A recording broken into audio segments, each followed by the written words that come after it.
სურსათის ეროვნული სააგენტო ავტომაგისტრალზე მდებარე საზოგადოებრივი კვების ობიექტებს ამოწმებს. სააგენტოს წარმომადგენლები ასევე რეკომენდაციებს გასცემენ კორონავირუსთან დაკავშირებულ პრევენციულ ღონისძიებებზე, რაც კვების ობიექტების შეუფერხებელი ფუნქციონირებისათვის მნიშვნელოვანია. ამ ეტაპისთვის შემოწმდა იმერეთის რეგიონში ავტომაგისტრალზე მდებარე საზოგადოებრივი კვების 46 ობიექტი 11 ბიზნეს ოპერატორთან გამოვლინდა კრიტიკული შეუსაბამობა, რის გამოც მათ საწარმოო პროცესი შეუჩერდათ. სხვადასხვა დარღვევისთვის დაჯარიმდა 22 ობიექტი.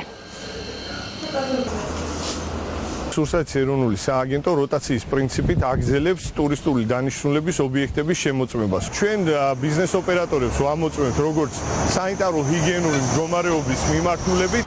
არსებული მდგომარეობიდან გამომდინარე, ჩვენი ინსპექტორები ბიზნეს ოპერატორებს უმარტავენ იმ რეკომენდაციებს, რომელიც უნდა გაითვალისწინონ COVID-19 საპრევენციო ღონისძიებებიდან გამომდინარე, რათა თვითონაც და ასევე მომხმარებლებიც იყვნენ დაცულები.